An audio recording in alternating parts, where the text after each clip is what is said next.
Hello everybody, welcome back to 539 Productions. So today I am back at this very historical old graveyard where I was able to locate some graves that were buried underneath of an old tree, and when it fell over they were uncovered after who knows how many years. And so I wanted to see what else I could find here, see if there was anything else of interest. And of course, if you've been watching the series on this place, there's actually a whole other section on the other side of the highway. And so right now I'm gonna walk up to the road and cross over here and see what I can find on the other side.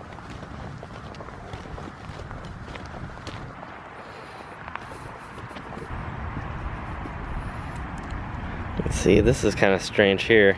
Somebody is actually, at least it appears that someone's just set this marker here. Looks like maybe it's been moved because of some sort of erosion some other place. But I really doubt that there's a grave directly behind this particular marker.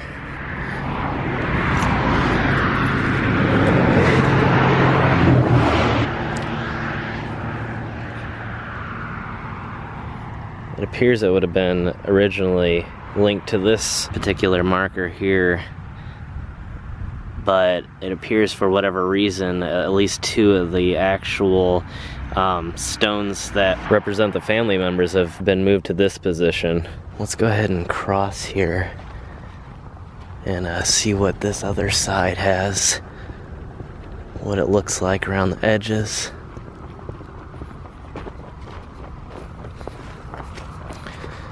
A very interesting green colored grave, probably made out of copper maybe. I think copper turns green over the years.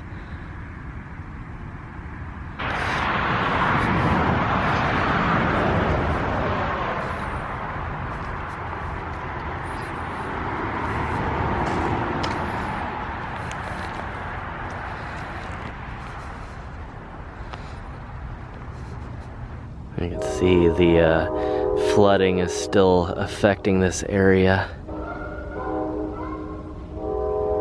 Normally everything down here would be walkable.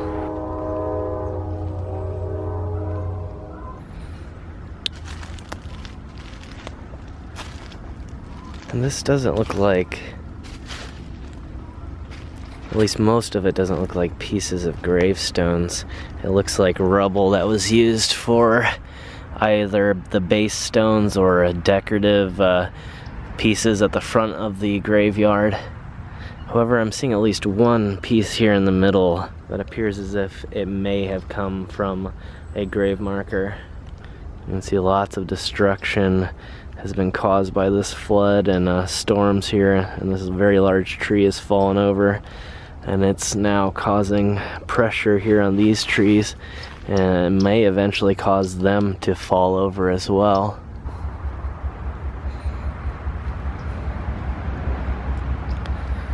We're coming up on a veteran of some sort. It looks like Civil War.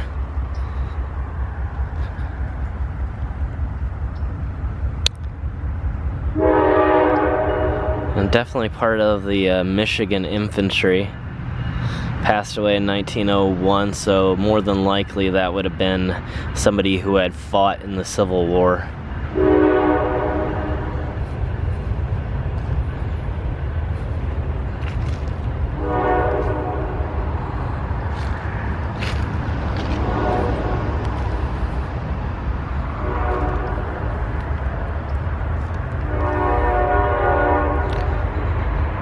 And this grave here has seen a lot of damage and decay over the years.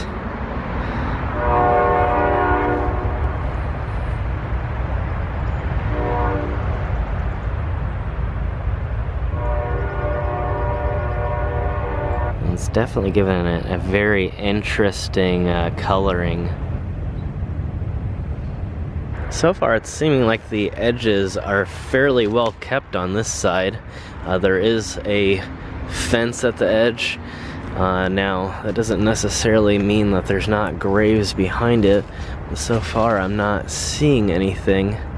And this here is another what appears to be a Civil War veteran. You can see a lot of these have the updated markers, which would have been probably supplied by the VA or another charitable organization, and doesn't represent the actual or probably original GAR marker that would have been left here.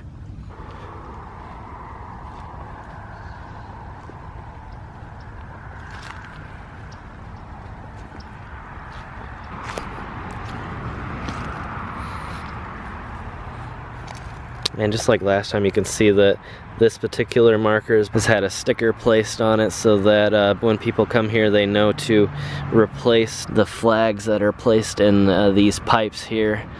And that'll probably be happening here fairly soon, as spring is upon us right now. And it kind of looks like this marker's been replaced once before.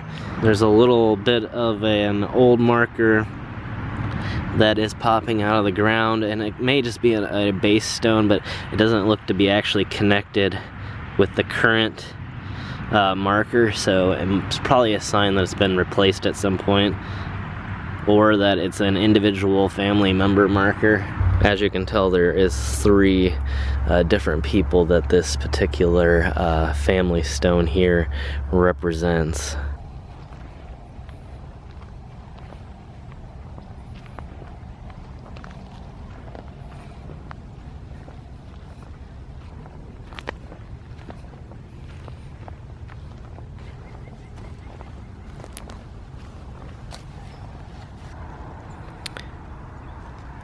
This is a very interesting way to have designed this marker here.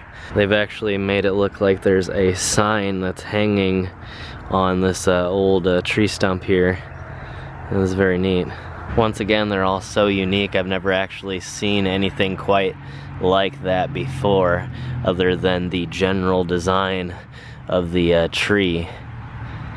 And that's the only way you can really identify these, because everything else is pretty much custom to that specific person and their wants and wishes, or their family members' desires.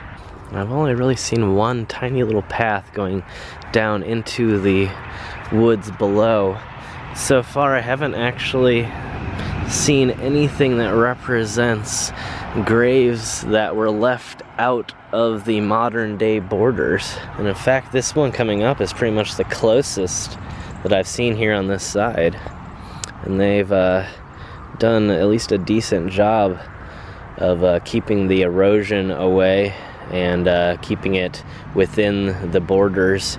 But you can kind of tell that it's changed around this area more than any other place, because you can see some of the different plants that have been planted here in the past for decorative purposes that are now just kind of shoved as far back as possible. So probably a sign that at one point this was about 10 or 15 feet longer, and would have been potentially a family section.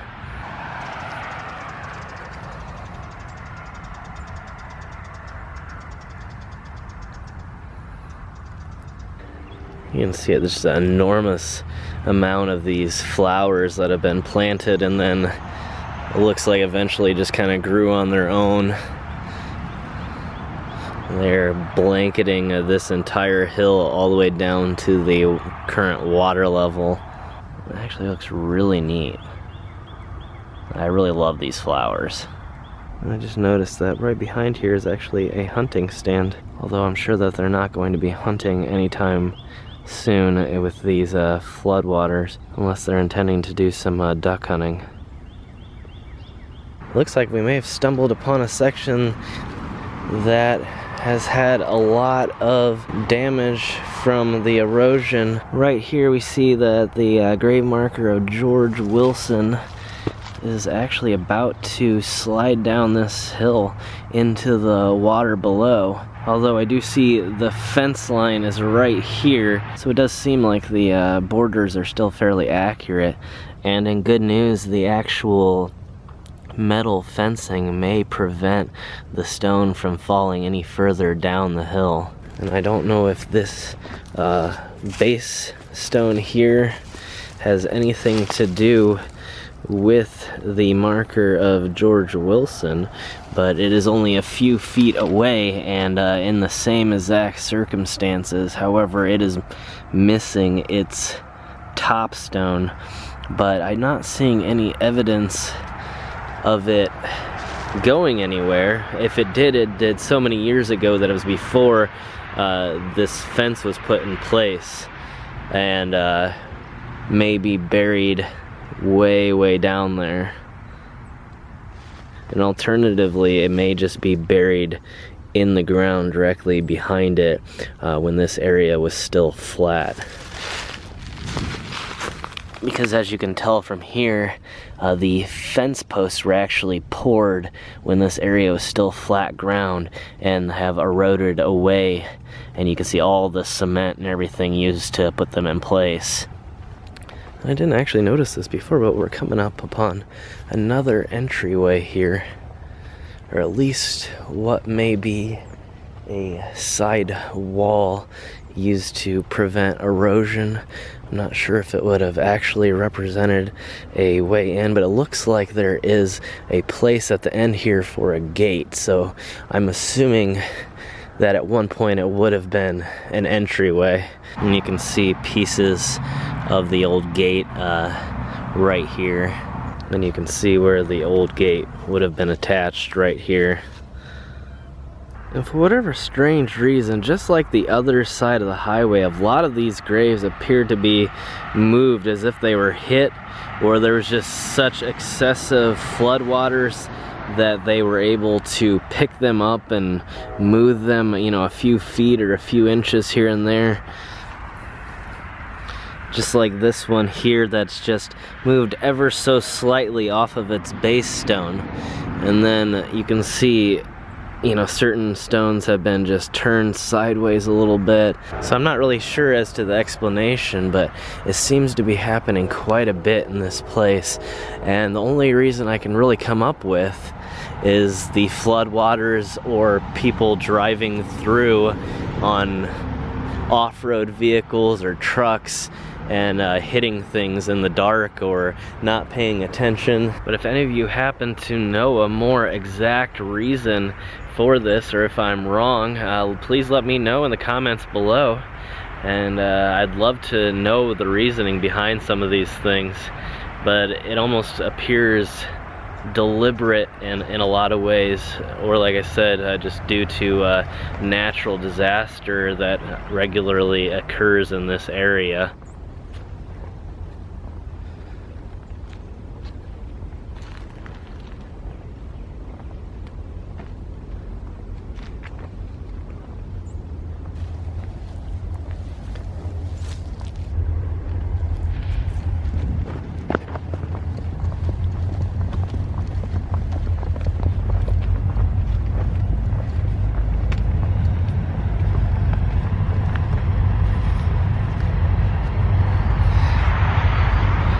It definitely looks like somebody has been driving on this entrance recently. I don't think that you're really supposed to be driving over here. However, I can definitely see some brand new tire tracks, especially towards the entrance where it kind of ripped up the grass a little bit when they were entering. And yet another amazing historical place, and unfortunately just a lot of very mysterious damage that really could be easily corrected with just a few hours of work. And I really don't know why it is that people don't attempt to come to these places and at least do a little bit of restoration work. It just seems sad that we would leave such an easy job undone, especially for the memories of our loved ones that passed away. So thank you guys for watching this episode of 539 Productions. I know it was a little bit shorter of an episode than we've been doing here recently, but I thought it was really important to come out and finalize this place and finish what I had started last time. Really, again, a historic location, well over 100 years old, now going on 200 years old, and represents a lot of the people that fought and died for this country and for our freedoms, and so that we could be here today. And really, we wouldn't be here, and maybe not in these circumstances, if they didn't do what they did.